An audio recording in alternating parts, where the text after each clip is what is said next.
Maka tuan-tuan yang dirahmati oleh Allah dimanapun antum berada, pada saat ini kita akan memberikan satu jawaban dari sumber-sumber yang mantap. Ya. Sebagaimana tadinya saya mendengar daripada Kiai Idrus Ramli yang menyatakan bahwa nasab Bani Ba'alawi itu nasabnya sahih. Begitu ya. Tapi ya saya nggak tahu nih teman-teman. Mudah-mudahan Kiai Idrus Ramli bisa memberi penjelasan. Ketika nasab itu dipandang sahih, ada nggak aturan sahihnya gitu loh. Suatu nasab. Apa hanya sebatas sahih-sahih aja gitu. Jadi sahih itu berdasarkan asumsi yang dipahami oleh Tuan Guru Idrus Ramli atau memang berdasarkan kaidah mustalah ya. Mustalah fi ilmi nasab ya. Atau gimana? Kalau itu berdasarkan kaidah nasab dengan statement bahwa kalau ada ulama yang menyatakan nasab itu sahih, ya udah sahih saja, percaya saja. Jadi terkesan ketika seseorang menyampaikan sesuatu kebenaran nasabnya sahih daripada nasab Bani Ba'alawi, ini akan meninjau satu paham, bahkan banyak orang lain dari dunia luar yang meneliti kebenaran nasab Bani Ba'alawi akan punya pertanyaan. Ini kok Kiai Indonesia yang namanya Tuan Guru Idrus Ramli ini kok maksakan banget gitu untuk sahih nasab Bani Ba'alawi, sedangkan dia sendiri juga menyatakan bahwa di kitab tersebut tidak memberikan atau tidak menyertai referensi dari mana seorang ulama itu menyatakan sahih nasab seseorang itu.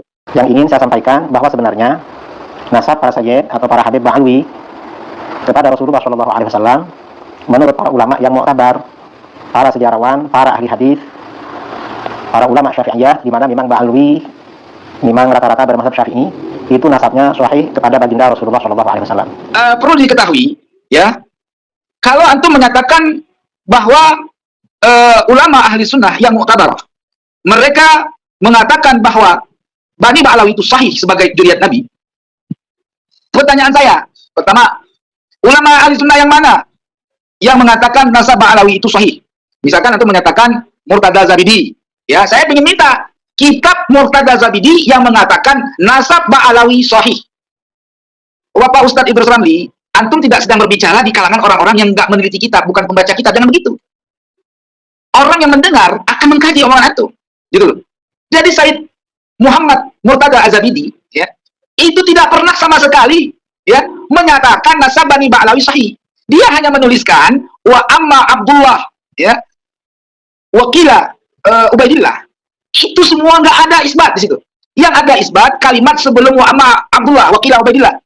Itu ada isbat. Apa isbatnya? Wa hadza mattafaqa alaihi nasabun. Itu yang menjadi isbat. Artinya hadza yang dimaksud di sini adalah nama-nama yang kami sebutkan sebelumnya yang merupakan anak keturunan daripada Said Ahmad bin Isa An-Naqib, itulah yang ittifaq ahli nasab. Ya. Jadi jangan ngade-ngade, gitu yang pertama. Yang kedua, ketika antum menyatakan bahwa ulama ahli sunnah menyebutkan ben itu adalah makna isbat, saya masih bingung Bapak Tuan Kiai Haji Idrus Ramli. Bingung saya. Orang lagi menceritakan dia punya sanad pakai surban dari seorang yang bernama Abdullah Al-Idrus. Ya, dia mengungkapkan bin Abdullah Al-Idrus bin Anu itu sudah memaknakan menurut antum adalah makna isbat. Hidur saya. Dari mana rumusannya? Saya butuh satu perkataan daripada ulama ahli sunnah yang katanya mengisbat Ba'alawi dengan perkataan begini. Anna nasaba Bani Ba'alawi nasabun sahihun mujma'un alaihi nasabun, ya, mujma'un alaihi nasabun wa jami'il ulama'i ahli sunnah wal jamaah. Itu baru isbat. Gitu. Yang kedua, ketika antum menukil dari kitab As-Sabat, Ibnu Hajar itu tidak bertemu dengan Abdullah Al-Idrus. Karena Abdullah Al-Idrus sudah wafat.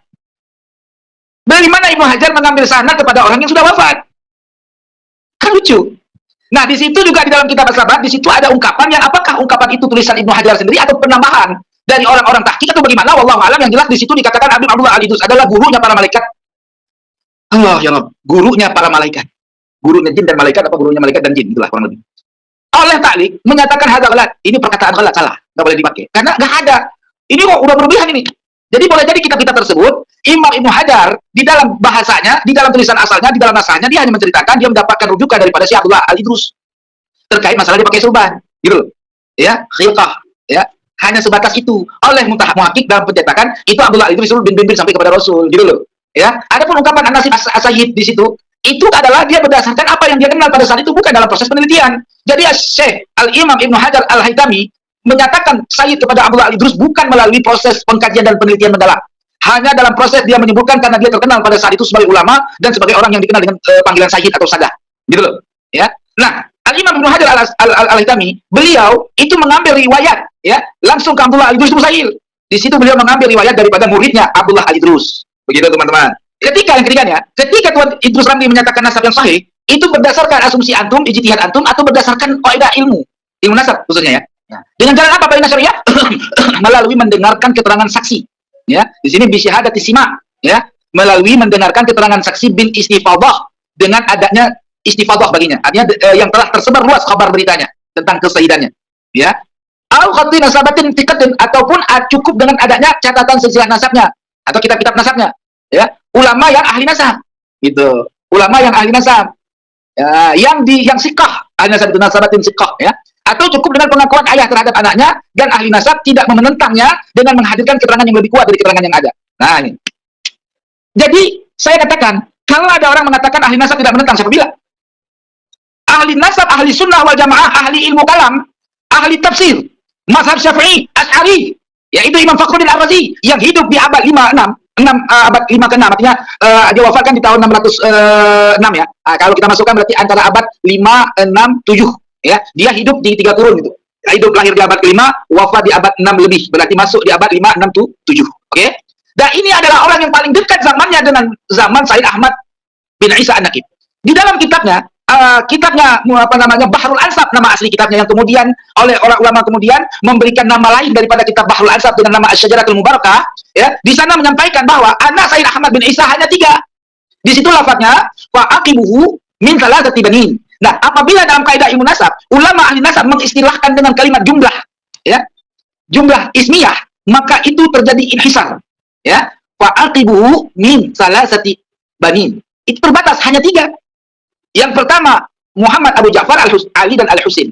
Dari mana Imam Abu Ja'far Al-Razi mendapatkan informasi itu? Dia menukil daripada informasi gurunya Imam Asrani. Ya, dan dia juga menukil daripada kitab-kitab ulama sebelumnya, yaitu kitab Muntaqilah, yang merupakan lanjutan daripada kitab-kitab yang dikarang oleh Imam Ibnu Tabatubah. Jadi itu patokan, gitu loh. Jadi ulama ahli sunnah yang mana yang itu maksud? Jadi ketika ada 2 ulama ahli sunnah yang terdahulu dengan yang kemudian menyatakan bahwa Ba'alawi itu Sadatul Ashraf yang sahih, harus ada buktinya. Harus ada data. Kalau tidak ada data, namanya dongeng sebelum tidur lagi. Masa seorang ulama mengklaim nasab orang sahih tapi nggak punya dalil? Ya, berarti dalam persoalan nasab ulama tersebut tidak bisa diambil persoalannya. Hukumnya kenapa? Tidak ada hujah. Tidak ada referensi. Kalau seperti itu kenyataannya, berarti salah dong ulama di dalam menetapkan nasab Ba'alawi. Kamu nggak percaya ulama? Oh, bukan begitu. Itu jawaban anak TK, itu udah mentok itu Bapak Kiai. Itu mentok itu kayak gitu. Jangan bawa-bawa ulama untuk menghantam pendapat orang kemudian, gitu. Nanti saya akan menghantam ulama ini dengan ulama sebelumnya. Repot. Kadang-kadang natijahnya satu ulama itu boleh jadi dia mengungkapkan keturunan Bani Ba'alawi bukan makna isbat, justru makna supaya orang-orang mengkaji lebih mendalam terkait nasab orang ini, gitu. Kinayah. Sebagaimana ulama-ulama menuliskan hadis-hadis maudhu di dalam kitabnya. Apa tujuannya? Apakah ulama itu ingin menunjukkan hadis maudhu itu sahih? Bukan. Tujuan ulama menuliskan hadis maudhu itu bukan untuk mensahihkannya, tetapi menjadi penelitian bagi ulama-ulama kemudian terkait hadis-hadis yang kami sampaikan di dalam kitab-kitab kami. Begitu. Jadi nasab Ba'alawi disampaikan oleh ulama disebutkan bin itu bukan makna mengisbat, bukan makna mensahihkan, tetapi boleh jadi itu maknanya adalah memberikan pengkajian bagi orang-orang yang kemudian, supaya orang-orang kemudian meneliti dan mendalami nasab-nasab orang ini. Supaya apa? Supaya jelas. Karena ilmu ini tuan-tuan yang dirahmati oleh Allah berkesinambungan sampai hari kiamat, tidak dimonopoli oleh ulama-ulama terdahulu saja, tetapi berkesinambungan, kesempurnaan. Gitu, al-yauma akmaltu lakum dinakum wa atmamtu 'alaikum ni'mati wa raditu lakumul Islam madinah. Artinya apa? Makna Al-Quran di situ bukan berarti pada zaman Nabi sudah sempurna, bukan seperti itu. Pada zaman Nabi Islam agama ini sudah turun oleh Allah dengan Al-Quran yang sempurna. Tetapi terkait hukum itu berkembang. Itulah yang disebut akmaltu, bukan atmamtu, gitu. Itu dikupas pada tafsir Ma'ani. Jadi al-yauma akmaltu yang dimaksud dalam ayat Quran itu adalah agama ini telah sempurna diturunkan oleh Allah kepada Rasulullah dan berkelanjutan berkesinambungan kesempurnaannya ila yaumil qiyamah. Disinilah keterangan wajib kita memahami hukum melalui imam-imam mujtahid, gitu. Jelas tidak? Jadi kalau antum menyatakan bahwa ulama ini sudah mengisbat, lalu kita percaya saja, itu paksaan namanya. Kalau nggak ada dalil, nggak ada keterangan yang berkesinambungan. Al-Imam An-Nawawi mengatakan, in ja'a bi isnadin sahihin qabilna hadithahu wa illa taraknahu. Apabila seseorang datang dengan membawa sanad yang sahih, maka kami terima hadisnya, kami terima keterangannya, kami terima kabarnya. Wa illa, dan jika tidak taraknahu, kami tinggalkan. Kalau bahasa kasarnya disepak keluar, usah dipakai. Apa dipakai ada keterangan sanad? Sanad mentok sampai abad ke-7 ke-8 aja. Enggak putar-putar di abad ke-8. Bagaimana kita bisa meyakini keturunan Nabi sedangkan sanad kepada Nabi itu harus sanad? Karena itu sama dengan kabar yang menisbatkan kepada Rasul. Masuk pada kategori man kadzaba alayya muta'ammidan falyatabawa maq'adahu minan nar. Bagaimana orang diakui keturunan Nabi sedangkan dia putar-putar di abad ke-8 enggak sampai kepada Rasul? Ayo,